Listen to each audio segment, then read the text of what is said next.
et bienvenue à ce webinaire portant sur le thème Préparez votre arrivée ou votre départ au Canada. Je suis ravie de vous retrouver en direct aujourd'hui. Et pour ceux qui ne me connaissent pas, donc je m'appelle Linda Sharif, conseillère à Solutions Emploi. Donc Solutions Emploi qui est un service avant arrivée du Collège de la Cité. Et le Collège de la Cité qui est un collège francophone et c'est le premier collège francophone de l'Ontario.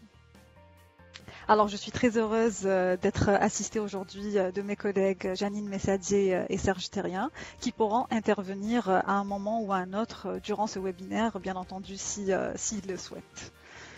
Donc, on va passer à l'agenda de notre webinaire. Là, je vais couper la vidéo et on va passer à la présentation.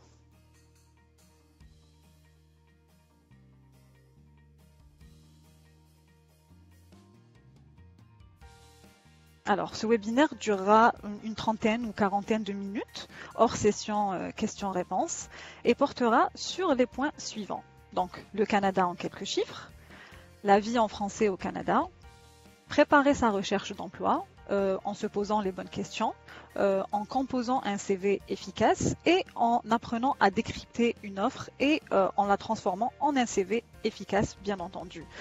Enfin, on parlera des services avant le départ dont vous pouvez bénéficier avant votre arrivée au Canada et on passera à la session questions-réponses et partage de mon expérience avec vous. Alors, le Canada en quelques chiffres. Le Canada a 151 ans. La fête nationale du Canada est célébrée le 1er juillet, aussi appelé le jour de la Confédération ou le Canada Day en anglais. Donc c'est un jour très festif commémorant la date de la formation de la Fédération canadienne en 1867. Pour ceux qui comptent venir durant la période estivale, je vous recommande de venir avant le 1er juillet. Ne ratez pas cette fête, elle est mémorable. Les deux langues officielles du Canada sont l'anglais et le français. Et c'est le deuxième pays le plus grand par sa superficie, donc près de 10 millions de kilomètres carrés, avec une densité de près de 4 habitants par kilomètre carré. Au Canada, on compte donc 6 fuseaux horaires, à cause ou grâce plutôt à la grandeur du pays d'est en ouest. Et le Canada compte 10 provinces que vous connaissez certainement, donc l'Alberta, Colombie-Britannique, Île-du-Prince-Édouard, le Manitoba, Nouveau-Brunswick, l'Ontario, etc. Et aussi 3 territoires fédéraux, qui sont le territoire du Nord-Ouest, le Nunavut et le Yukon. La population canadienne a dépassé le cap de 37 millions d'habitants en avril dernier et plus d'un Canadien sur 5 est né à l'étranger. Il y a aussi plus de 100 langues parlées au Canada et ça, c'est grâce à l'immigration. Donc, rappelez-vous, il y a plus de 37 millions d'habitants au Canada, dont 7,45 millions ayant le français comme langue maternelle, et plus d'1 million d'entre eux résident ailleurs qu'au Québec. Donc cette carte vous permet d'avoir une vue d'ensemble sur la répartition et le pourcentage dans les provinces et territoires du Canada. Et les pourcentages en rouge, là, vous indiquent la part de la population de langue maternelle française. Toutefois, sachez aussi qu'au Canada, 10 millions de personnes parlent français, même si ce n'est pas leur langue maternelle. Et 2,7 millions d'entre elles habitent ailleurs qu'au Québec.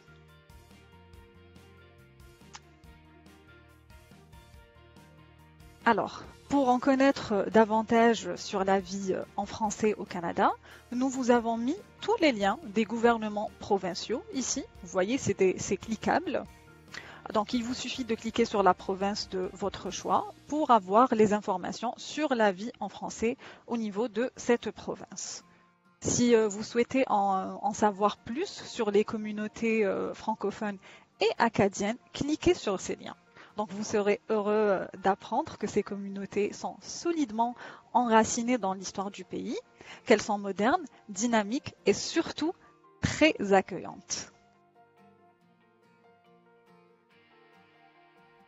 Alors, pour découvrir les collectivités et services francophones dans la province de votre choix, je vous invite vivement à consulter le site web de notre partenaire FCFA, Fédération des communes francophones et acadiennes.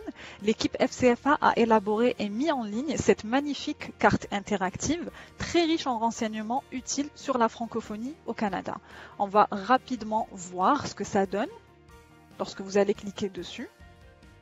Vous allez être redirigé vers la carte interactive en ligne. Donc voilà, vous voyez pour chaque province, vous avez la vie en français au niveau de la province, la ville. Donc on va aller sur Ottawa, c'est notre ville, donc je suis fière de ma ville, donc on va aller sur Ottawa. Vous avez un portrait général de la ville, des chiffres sur la francophonie, un peu d'histoire et la vie en français. Donc que ce soit par rapport à l'éducation, pour ceux qui ont des enfants, pour ceux qui veulent aussi poursuivre leurs études ici à Ottawa. Donc là, vous voyez, ici, vous avez la cité collégiale. Vous faire soigner en français, donc voilà, pour tout ce qui est hôpitaux en français. La culture aussi, les événements culturels francophones. Les médias qui parlent français à Ottawa. Et la partie emploi, immigration, services d'établissement et d'aide aux nouveaux arrivants qui sont en français. Encore une fois, vous nous retrouvez ici. Donc voilà la Cité des Affaires qui offre des services gratuits pour les nouveaux arrivants et immigrants. Donc on sort et on revient à la présentation. Et si vous cliquez sur le logo, là vous allez être redirigé vers le site de notre partenaire FCFA. Alors, le volet peut-être le plus important pour vous, donc c'est préparer votre recherche d'emploi. Avant de démarrer cette recherche, donc il est important de vous connaître professionnellement et de savoir ce que vous recherchez. Donc cela vous permettra d'être plus précis et de cibler les offres qui vous intéressent. Commencez déjà par vous poser ces 3 questions. Premièrement, quel est mon niveau d'anglais ? Donc vous l'aurez compris à travers les chiffres qu'on a vus, le français est certes parlé, mais il reste minoritaire. En fonction du poste que vous convoitez, parler anglais sera dans la plupart des cas nécessaire. Donc profitez de cette période d'avant arrivée au Canada pour améliorer votre niveau d'anglais. Probablement que vous connaissez déjà ces astuces, mais pour ceux qui ne connaissent pas, donc je partage un peu avec vous, participez à des ateliers de conversation, regardez les informations en anglais, regardez aussi vos films et séries préférés en anglais et avec un sous-titrage en anglais. Ça va énormément vous aider à progresser dans votre anglais. Écoutez aussi la radio ou les web radios ou ce qu'on appelle les radios en ligne en anglais. Lisez des livres, des magazines, pourquoi pas. Téléchargez aussi des applications car certaines sont gratuites. N'oubliez pas de développer le jargon de votre profession, car cela vous permettra d'être plus pertinent en entrevue et même durant la phase de recherche d'emploi de manière générale. Deuxièmement, quel est le titre de mon poste au Canada ? Il est possible que le poste que vous allez exercer, enfin que vous exercez actuellement dans votre pays d'origine, n'existe pas sous la même appellation ici au Canada. Et pour éviter de faire des recherches vaines, il est important de voir à quel titre de poste correspond votre futur emploi ici au Canada. Donc par exemple, on ne parle pas de puéricultrice, mais d'éducatrice de la petite enfance. Alors, le conseil, c'est vraiment de faire votre petite enquête. Cela va vous permettre de gagner du temps. Troisièmement, est-ce que votre métier est réglementé ? Donc, les différentes provinces et territoires canadiens ont mis en place des lois encadrant des centaines de métiers et professions dans le but de protéger la santé et la sécurité du travailleur et du public. On retrouve 2 catégories distinctes, donc les métiers spécialisés comme électricien, boulanger, plombier, etc. Et aussi les professions réglementées, donc infirmière, ingénieur, comptable, enseignant, médecin, voilà. Donc si votre métier ou votre profession s'inscrit dans une de ces catégories, cela signifie que pour exercer, vous devez obtenir un permis ou un certificat et être enregistré dans l'organisme de réglementation concerné. les normes et les conditions de formation pour les métiers varient en fonction d'une province à l'autre et d'un territoire à l'autre. Et pour trouver le profil de votre profession, je vous invite à consulter le site du Centre d'information canadien sur les diplômes internationaux. Vous y trouverez les liens et informations nécessaires concernant le titre, le nom de votre poste, est-ce qu'il est réglementé ou pas, le code CNP et les réglementations par province et territoire. Allez-y, c'est très très riche en informations si vous pensez si votre métier est réglementé ou fait partie des métiers spécialisés. Le CV. Alors, pour composer un CV efficace, on a ce qu'on appelle les do's et les don'ts, donc ce qu'il faut faire et ce qu'il faut éviter de faire dans un CV. Alors, ici au Canada, vous avez deux types de CV, principalement. Donc, vous avez le CV chronologique et vous avez aussi ce qu'on appelle le CV par compétence ou le CV fonctionnel. Il respectera un format A4 et il sera étalé sur 2 pages maximum, pas plus de 2 pages. Et les 2 pages doivent être numérotées et vos coordonnées doivent être présentes sur les 2 pages.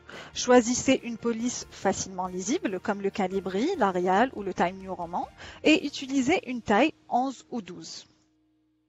Maintenant, ce qu'il faut éviter de faire, pas de photos. Ici au Canada, on ne met pas de photos sur son CV. Pas d'informations personnelles. On n'a pas besoin de connaître votre date de naissance, ni votre statut matrimonial, ni le nombre d'enfants, etc. Et pas d'informations superflues. Donc des fois, on remarque sur les CV des candidats à l'immigration qu'ils mettent leur numéro de dossier entrée express, par exemple, leur numéro des fois UIC. Dites-vous que les employeurs ne sont pas forcément au courant de ce que veut dire ce type de numéro. Donc il n'est vraiment pas nécessaire de mettre ces numéros-là. Ne mettez pas non plus votre nationalité, ça ne sert à rien. Et lorsque vous serez ici au Canada, évitez aussi de mettre votre numéro d'assurance sociale. Alors, pour un CV efficace, je vous le dis dès maintenant, oui, la personnalisation fait la différence entre un CV qui fonctionne ou qui ne fonctionne pas. Donc, votre CV doit être adapté à chaque offre d'emploi. Votre CV ne doit pas être l'illustration de votre panoplie de compétences. La plupart d'entre vous ont plusieurs années d'expérience derrière eux et ont un profil multidisciplinaire. Et sachez juste que pour un recruteur, le CV est l'outil qui lui permet d'identifier si votre profil répond le mieux aux qualités exigées par le poste. Donc un CV adapté à l'offre est plus efficace et se présente aussi comme un gage de l'attention que vous porterez à votre potentiel futur employeur et aussi à la mission qu'il propose. Cela démontre aussi que vous avez fait un travail de recherche au préalable et des notes de votre motivation. Ensuite, vous avez le format. Alors, il faut bien entendu commencer par vos coordonnées, donc prénom, nom, courriel ou email. Votre adresse, pour l'instant, vous êtes en dehors du Canada, donc vous allez mettre la ville et le pays. Une fois que vous serez sur le sol canadien, vous allez mettre code postal, ville et province. Mettez votre téléphone cellulaire ou le mobile, de préférence le téléphone où vous êtes joignable, et s'il vous plaît, LinkedIn. J'insiste sur le profil LinkedIn. Donc, ceux qui n'ont pas encore de profil LinkedIn, créez votre profil LinkedIn. Et ceux qui ont un profil LinkedIn, mettez-le à jour. Le recruteur, généralement, ira quasi systématiquement jeter un coup d'œil sur votre profil LinkedIn pour en savoir plus à votre sujet. Enfin, je recommanderais aussi pour ceux qui ne sont pas encore, comme la plupart d'entre vous ne sont pas encore au Canada, je vous recommande d'avoir un Skype. Vous souhaitez certainement avoir des entretiens en ligne, même si vous n'êtes pas encore ici. Et certains recruteurs utilisent le Skype entreprise et vont vous demander votre Skype. Donc, de préférence, ayez un Skype prêt, comme ça, vous allez l'inclure dans votre CV ou vous pourrez le communiquer dans le cas où on vous dira vous allez avoir une entrevue en ligne. Alors, ensuite, vous avez ce qu'on appelle l'objectif professionnel. Donc, comme vous le voyez ici, vous avez quelques points que j'ai mis en gris, non pas en noir. Donc cela, là où c'est gris, c'est optionnel. Ce n'est pas obligatoire sur votre CV. Donc certes, l'objectif professionnel est optionnel, mais vivement recommandé. Si vous souhaitez interpeller votre recruteur, il sera important de recomposer ou d'adapter votre objectif à votre cible. Les employeurs, eux, veulent savoir ce que vous avez à leur apporter d'intéressant. Je m'adresse un peu aux candidats qui participent avec nous. Si c'est possible de couper vos micros, parce que je suis en train d'entendre ce qui se passe chez vous là. Donc je sais pas, alors si c'est possible, s'il vous plaît, juste coupez votre micro. Ça me perturbe un petit peu. Merci beaucoup. Ce que je disais, voilà, donc il est important vraiment d'adapter votre objectif à votre cible parce que les employeurs potentiels veulent savoir ce que vous avez à apporter au poste et à l'entreprise. Donc ici, je vais vous donner quelques exemples. J'aimerais décrocher un emploi où mon expérience en élaboration de programmes, mon habilité à prendre des décisions innovatrices et mes aptitudes en conception de systèmes me permettraient d'accroître la clientèle de l'entreprise et d'augmenter ses revenus. Donc, comme vous le voyez, donc ici, cet objectif reflète à la fois les compétences et en même temps les résultats escomptés et qu'on peut espérer avoir et atteindre grâce à ces compétences. Donc là, vous avez élaboration de programme, habilité à prendre des décisions, aptitude en conception de système, et le résultat escompté est accroître la clientèle de l'entreprise et bien entendu augmenter les revenus. Voici d'autres types d'exemples d'objectifs convaincants. Donc là, assez simple, utiliser ma formation en développement de logiciels pour créer et implanter des systèmes d'exploitation. Un poste en analyse de données ou les compétences mathématiques, les connaissances en programmation informatique et le raisonnement déductif contribueront au développement de nouveaux systèmes. Donc toujours le même principe, la compétence, le résultat, compétence, résultat. Enfin, vous pouvez aussi utiliser des objectifs à court terme, donc ici, coordonner les ressources de projets immobiliers commerciaux et veiller au développement des systèmes d'information. Veiller à la croissance des revenus d'une entreprise pharmaceutique en intégrant un poste en analyse opérationnelle des ventes. Voilà, donc assez simple, court terme, mais c'est toujours la même chose. Voilà, compétence, résultat, compétence, résultat. Sachez que votre objectif permettra de clarifier vos intentions et dissiper toute incertitude dans l'esprit de votre employeur potentiel. Alors, ensuite, vous avez votre profil, ou ce qu'on appelle aussi le sommaire de vos compétences ou de vos qualifications. Il se présente généralement soit sous forme de petits paragraphes ou en points. Allez-y, de 5 à 7 maximum. Donc dites-vous que d'un coup d'œil rapide, l'employeur devra cerner votre profil et vos compétences en lien avec le poste à pourvoir. Donc là, comme exemple, sommaire des compétences, plus de 5 années d'expérience en agence de communication, maîtrise du Adobe Photoshop, Illustrator, InDesign et Dreamweaver, créative avec une aisance dans la rédaction de contenu, distinction par l'obtention du prix de la meilleure campagne d'affichage outdoor pour le compte de client X, reconnu pour ses compétences interpersonnelles, bilingue ou parfaitement bilingue. Donc c'est à vous de voir. Donc ici, c'est un mélange entre vos années d'expérience, votre domaine d'expertise, mais aussi entre ce qu'on appelle les soft skills et les hard skills. Donc là, ici, Photoshop, Illustrator, tout ça, c'est des compétences techniques, donc c'est ce qu'on appelle les hard skills. Et là, voilà, tout ce qui est créatif, compétences interpersonnelles, c'est plutôt les soft skills. Si vous préférez le rédiger en petits paragraphes, donc voici aussi d'autres exemples. Donc, reconnu pour mon habilité de gestion de la relation client, ma capacité à produire des résultats concrets, reconnu comme étant créative et entièrement dévouée à la qualité du service et à la satisfaction du client. Expérience de 3 années dans le domaine de la communication événementielle. Je suis spécialisée en organisation et gestion d'événements d'entreprise, séminaires, conférences de presse, foires et salons. Habilité à négocier et à convaincre les partenaires et sponsors. Reconnue pour mon leadership, ma flexibilité et ma capacité de prise rapide de décision tout en respectant les budgets et échéancier avec un œil fixé sur les résultats afin de favoriser l'amélioration continue de l'image de marque de l'entreprise. Voilà. Ensuite, vous avez l'historique d'emploi. Ben, ça dépend si vous allez opter plutôt pour un CV par compétence ou un CV chronologique, mais dans tous les cas, à un moment donné, vous allez retracer un petit peu l'historique d'emploi. Donc, vous devez mentionner les postes occupés, le nom de l'entreprise, donc la durée à laquelle vous avez occupé le poste. Donc, ça peut être de tel mois année à tel mois année, ou plutôt de telle année à telle année. Vous pouvez insérer aussi le site web de l'entreprise et ou un bref descriptif de l'entreprise où vous avez occupé ce poste ou ces postes-là. Pourquoi? Parce que, à moins que votre entreprise soit une multinationale et connue mondialement, donc dites-vous que l'employeur canadien ne connaît pas l'entreprise dans laquelle vous travaillez. Donc ça lui donnera une petite idée sur le secteur où vous avez travaillé, le domaine d'activité de l'entreprise, les produits et services qui étaient offerts, et puis voilà, ne dépassez pas 2 lignes, hein, c'est vraiment 2 lignes maximum pour le descriptif de l'entreprise. Ensuite, que vous le fassiez par compétence ou que vous retraciez cela dans l'historique de vos emplois, vous allez faire le descriptif de vos tâches et utiliser ce qu'on appelle les verbes d'action. Donc les verbes d'action, par exemple, ça va changer bien sûr d'un métier à un autre.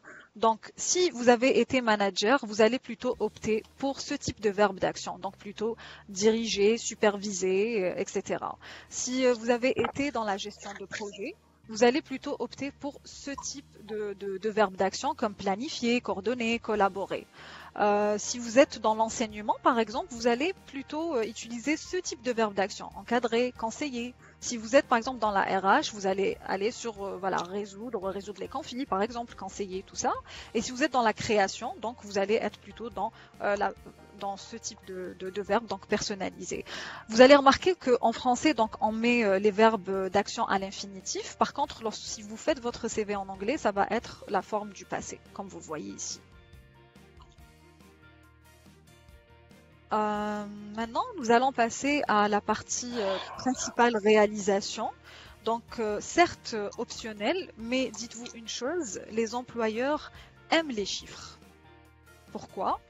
Ben, parce que les chiffres sont mesurables et les chiffres sont vérifiables.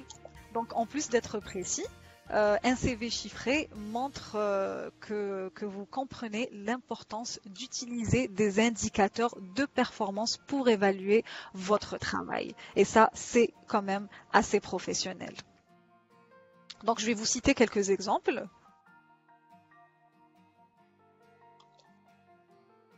Contribue au développement d'une campagne promotionnelle qui a généré une augmentation des ventes de 10%. Donc voilà ce que vous avez fait. Hein, vous avez contribué au développement d'une campagne promotionnelle et voilà les résultats qui ont été apportés par votre action. Donc ça a généré une augmentation des ventes de 10% en moins de 30 jours. Et ça va vous aider aussi dans votre entretien d'embauche quand vous allez préparer tout ça parce qu'on va vous poser des questions assez directes où vous allez devoir citer des exemples. Ici, il ne faut pas être dans la théorie, il faut être dans l'action.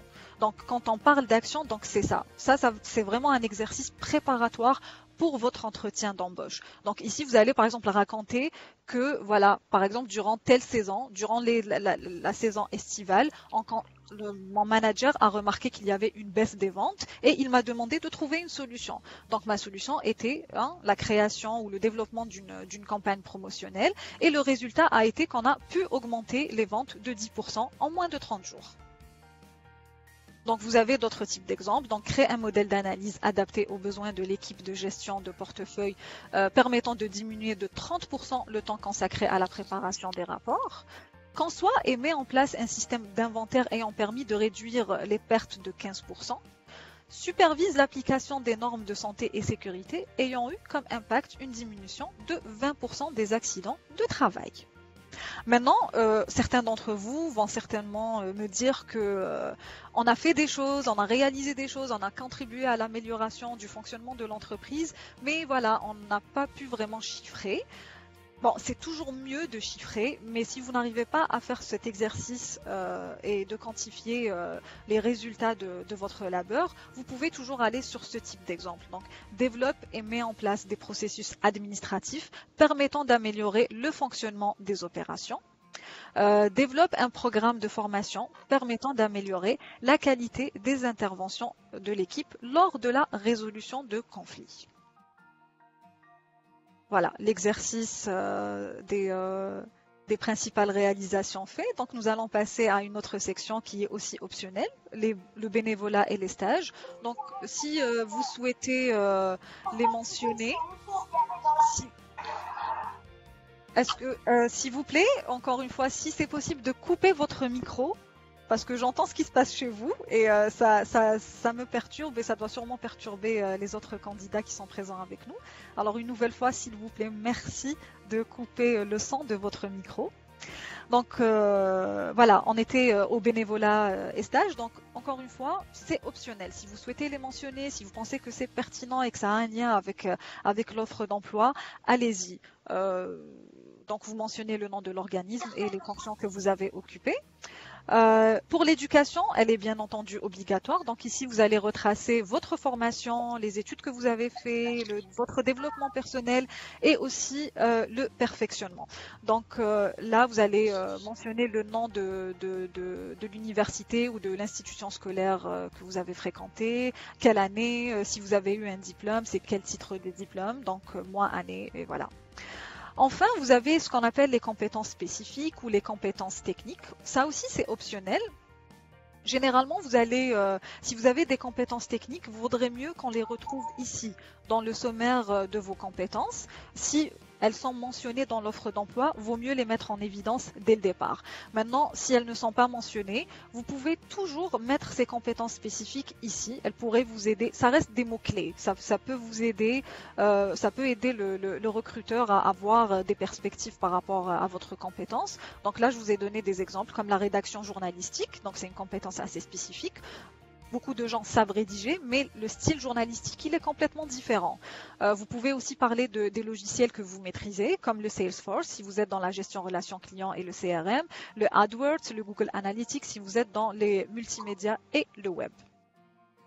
Vous l'aurez remarqué, ici, je ne vous ai pas mis les références, car vous devez résumer qui vous êtes professionnellement et ce que vous pouvez apporter en maximum 2 pages. Donc, si vous manquez de place, n'utilisez pas une taille de police réduite, d'accord?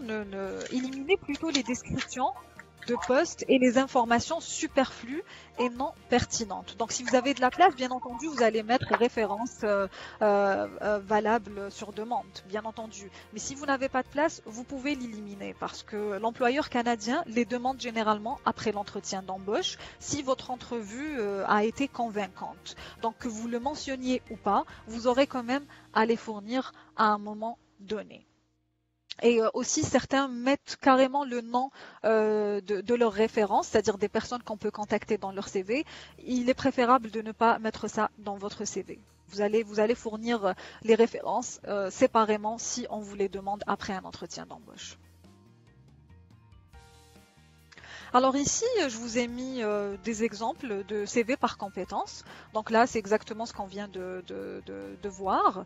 Vous avez le sommaire des compétences ou des qualifications. Et ici, voilà, c'est un CV fonctionnel ou par compétence. Donc vous avez la première compétence, toujours utilisation de verbes d'action. Donc ici, vous pouvez mettre les Key Achievements ou les principales réalisations. Vous pouvez les mettre là ou vous pouvez les mettre ici pour résumer les 3 ou 4 ou voilà, compétences. Vous avez votre historique d'expérience professionnelle, le poste occupé, le nom de la compagnie, etc., l'année. Et ici, vous avez la partie éducation. Vous avez aussi le CV chronologique, pareil, toujours le sommaire des qualifications ou des compétences. Et là, c'est votre expérience professionnelle, l'emploi occupé, la compagnie et ici, voilà, toujours des verbes d'action. Et vous pouvez mettre les Key Achievements ou les principales réalisations sous chaque poste. Ici, ensuite ici et là. Voilà, donc ici vous voyez, il y a une expérience de volontariat ou de bénévolat qui a été mentionnée et la partie éducation. Alors, comment décrypter une offre d'emploi ? Moi, mon conseil pour vous, c'est vraiment d'exploiter toutes les informations contenues dans l'offre d'emploi. Donc concrètement, après une lecture approfondie de l'offre qui vous intéresse, pointez les éléments importants et mettez-les en rapport ou en concordance avec votre parcours et votre expérience professionnelle. Donc, par exemple, si l'entreprise qui recrute est une PME, votre CV mettra en avant vos expériences acquises dans ce type de structure. Et si par exemple une offre privilégie avant tout des compétences managériales, donc ce seront vos compétences en management qui devront apparaître le plus lisiblement possible sur votre CV. En tout cas, sachez que vous trouverez la plupart des réponses dans la description de poste et dans les sections compétences requises, car là, on y étale beaucoup de compétences. Ça peut être du soft skills or hard skills. Et une fois que vous aurez identifié les compétences requises pour le poste, hiérarchisez-les. On va faire l'exercice ensemble. Donc, quand vous allez les identifier, ensuite les hiérarchiser, la structure de votre CV suivra naturellement cette hiérarchie. Et le classement des compétences identifiées témoignera de leur ordre d'importance. Aussi, avant de passer à cet exercice, donc prêtez une attention particulière au choix du vocabulaire utilisé dans votre CV. Donc, je ne sais pas si vous savez, mais certains recruteurs font appel à des logiciels informatiques pour opérer une première sélection de candidats. Vous savez, ils reçoivent beaucoup de candidatures, beaucoup de CV, donc utiliser un logiciel leur permet de faire déjà une présélection. C'est pourquoi il faut utiliser un jargon similaire à celui de l'entreprise visée et assurez-vous donc de disposer des bons mots. Inspirez-vous directement de l'offre d'emploi et mon conseil, encore une fois, c'est faire une recherche sur le site web de l'entreprise et le profil LinkedIn de l'entreprise ou bien du recruteur. Donc, identifiez quels sont les mots les plus fréquemment utilisés et réintégrez-les de manière subtile dans votre CV. Pourquoi je dis subtile? C'est vraiment pour éviter le copier-coller d'expressions. Donc là, on va faire l'exercice des exemples à partir de cette offre d'emploi que je vous ai mis ici. Alors, lorsque je fais une lecture, donc là, les qualifications ou ce qu'on a appelé tout à l'heure le sommaire des compétences, il va être là. Comment est-ce que j'arrive à identifier ces compétences-là ou ces qualifications que je devrais mettre dans la première partie de mon CV? Tout simplement en faisant une lecture. Donc, je vais lire ici la description de la fonction du responsable marketing web, qui doit être une personne dynamique, compétente, etc. Et aussi, je vais aller là. Donc, qu'est-ce qu'il cherche exactement? Il cherche quelqu'un qui est spécialisé dans le marketing ou dans le multimédia, avec une expérience de 2 à 3 années, pertinente dans le domaine du numérique. Et il cherche aussi quelqu'un qui a une maîtrise approfondie des médias sociaux et du web, avec une compétence en rédaction web, une compétence en SEO, donc Search Engine Optimization, qui s'appelle le référencement naturel en français, expérience dans la promotion de sites web de commerce en ligne, connaissance. Là, on rentre dans les hard skills, donc dans les compétences techniques, connaissance du WordPress, du MailChimp et des logiciels Photoshop et Illustrator et bien entendu bilingue. Donc là, comment on va traduire ça en sommaire des qualifications ou des compétences? Donc ici, tout simplement, voilà. Pour la première, voici comment on va répondre. On va aller sur spécialiste en web marketing ou plus de 2 années ou plus de 3 années en web marketing. Plus de 3 années d'expérience en web marketing. Ensuite, là, vous voyez, on cherche quelqu'un qui a des connaissances approfondies dans les médias sociaux et la rédaction web. Et là, on va traduire cela par maîtrise les principes rédactionnels du marketing de contenu. Vous avez aussi, il cherche quelqu'un qui a des compétences en SEO et pareil, donc pour les médias sociaux. Donc ça, on peut le traduire par reconnu pour le taux d'engagement des clients fans à travers les médias sociaux et aussi habilité à augmenter la visibilité et le trafic via le référencement naturel, donc le SEO. pour répondre aux compétences techniques, là, donc bonne connaissance du WordPress, Mailchimp, Photoshop et Illustrator. Bien entendu, si vous maîtrisez pas tout, vous ne devez pas le mentionner. Donc mentionnez que ce qui est maîtrisé. Il faut jamais mentir sur son CV. Si vous maîtrisez, c'est parfait. Si vous ne le maîtrisez pas, vous pouvez mettre flexible ou facilité d'adaptation ou apprentissage rapide. Voilà, vous pouvez aller sur ce qu'on appelle les soft skills. Et là, puisqu'il demande quelqu'un de bilingue, alors vous pouvez mettre soit bilingue ou parfaitement bilingue. Ensuite, là, on va passer à la partie soit expérience, soit compétence. Donc, ça dépend si vous avez fait un CV par chronologique ou plutôt fonctionnel. Donc, ici, on va plutôt retrouver ça là. Donc, développer et assurer la mise en œuvre de stratégies numériques novatrices et pertinentes, etc., visant l'acquisition et la fidélisation de la clientèle. Donc, on voit bien ce qu'il recherche. Donc là, c'est les compétences qu'il recherche et là, c'est les résultats. Rappelez-vous, principale réalisation. Donc, on cherche aussi des résultats. Donc ici, on va aller sur mettre en œuvre des stratégies numériques. Ensuite, gérer la mise à jour du site web de l'entreprise, etc. Planifier, concevoir, réaliser, gérer les campagnes promotionnelles. Donc là, on va répondre à ça par cette compétence. Rédiger le contenu du site web et assurer sa mise à jour. Donc pour tout ce qui est campagne promotionnelle, là on va aller sur planifier via Hootsuite. Donc ceux qui sont dans les médias sociaux sauront ce que c'est. Donc là c'est un logiciel qui permet de planifier différentes campagnes promotionnelles et différents contenus et sur un calendrier qui va les diffuser automatiquement sur l'ensemble des médias sociaux de l'entreprise. Et il cherche aussi quelqu'un qui fait de l'analyse de performance. Donc là, voilà, on reprend tout simplement analyser les performances et présenter des rapports statistiques. Bien entendu, on cherche quelqu'un qui est team player, ça veut dire qu'il travaille en équipe. Et là, on va refléter ça par collaborer avec la direction commerciale et les autres membres de l'équipe.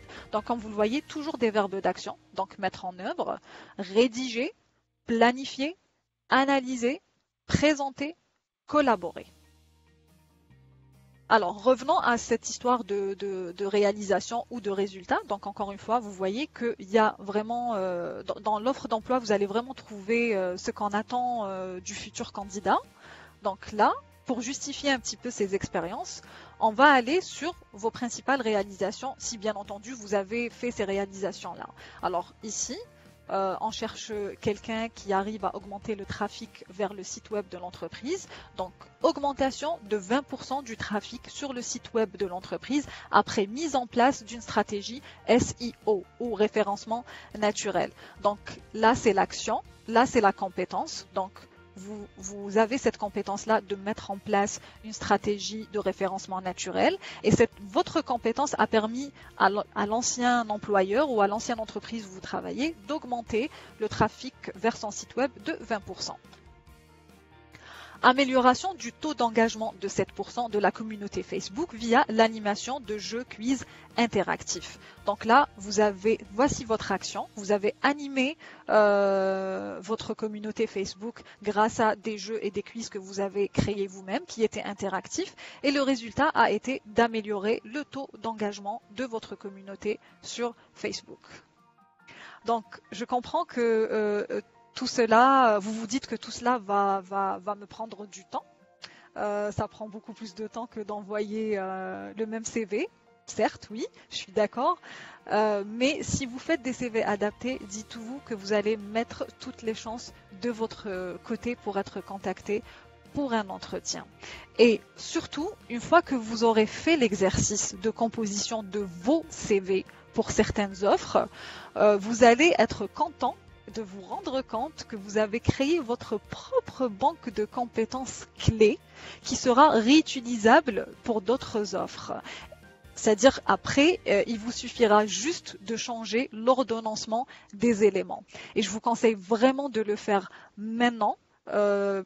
C'est quelque chose que moi personnellement j'ai fait en participant aux foires et salons de solutions emploi et j'ai participé à plusieurs foires et salons de solutions emploi et à chaque fois j'ai dû adapter mes CV à l'offre d'emploi que je ciblais.